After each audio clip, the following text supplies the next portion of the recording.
अब एक नहीं दो मुस्लिम नेता बढ़ाएंगे अखिलेश की ताकत। आजम खान के बाद अब इरफान सोलंकी को मिली बड़ी राहत। सपाइयों में खुशी की लहर। सपा के मुस्लिम नेताओं को मिला हाईकोर्ट से इंसाफ। इरफान सोलंकी की मां ने दिया बड़ा बयान। क्या आजम इरफान बनेंगे अखिलेश के लिए संजीवनी। आजम खान के बाद अब एक और बड़े मुस्लिम नेता को हाईकोर्ट से राहत मिली है, जिसने सपाइयों को गदगद कर दिया है। तो वही सूबे में सियासी हलचल बढ़ा दी है। आजम खान को लेकर तो पहले से ही रामपुर से लखनऊ तक हलचल है। तो अब इरफान सोलंकी जो कानपुर के सीसामऊ सीट से पूर्व विधायक रहे हैं, उन्हें हाईकोर्ट ने गैंगस्टर एक्ट में जमानत दे दी है। माना जा रहा है कि इन दोनों नेताओं के जेल से बाहर आने से अब सपा की ताकत और बढ़ सकती है, या यूं कहे कि ये दोनों नेता अखिलेश के लिए संजीवनी का भी काम कर सकते हैं। ऐसी चर्चाएं अब सियासी गलियारों में भी हो रही है। खबरों की माने तो कानपुर से सपा नेता इरफान सोलंकी पिछले 24 महीनों से जेल में बंद थे। महाराजगंज जेल में उनकी जमानत याचिका लंबे समय से अटकी हुई थी। आखिरकार हाईकोर्ट ने इस पर फैसला सुनाया और उन्हें जमानत दे दी। इससे पहले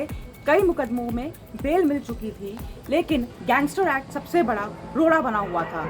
अब वो दीवार भी गिर गई है।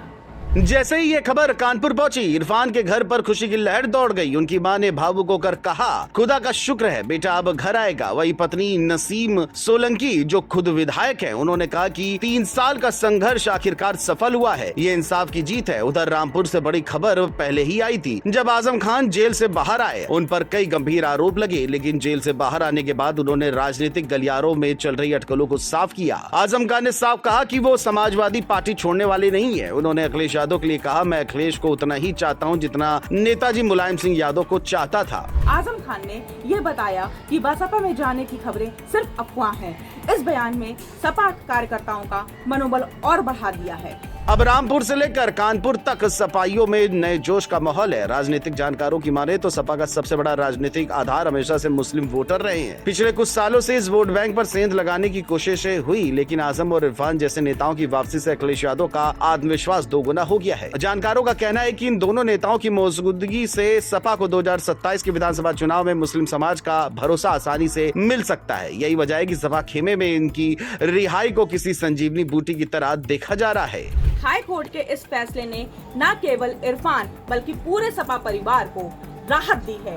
अब विपक्षी दलों पर दबाव पड़ गया है कि इस फैसले पर क्या रुख अपनाते हैं। अब बड़ा सवाल यही है कि क्या आजम खान और इरफान सोलंकी सच में अखिलेश यादव के लिए सियासी संजीवनी साबित होंगे। मौजूदा हालातों को देखकर जानकारों का कहना है कि ये कहना गलत नहीं होगा, क्योंकि रामपुर में आजम खान का किला अब भी मजबूत है और कानपुर व उसके आसपास इरफान का असर कायम है। इन दोनों नेताओं की वापसी से मुस्लिम समाज में ये संदेश जाएगा कि सपा अपने पुराने और वफादार चेहरों के साथ खड़ी है। इससे कार्यकर्ताओं का मनोबल भी ऊंचा होगा और विरोधियों पर दबाव भी बनेगा। कहा जा सकता है कि यूपी की राजनीति का गणित अब और दिलचस्प हो गया है और समाजवादी पार्टी को डबल राहत ने एक नई ताकत दे दी है।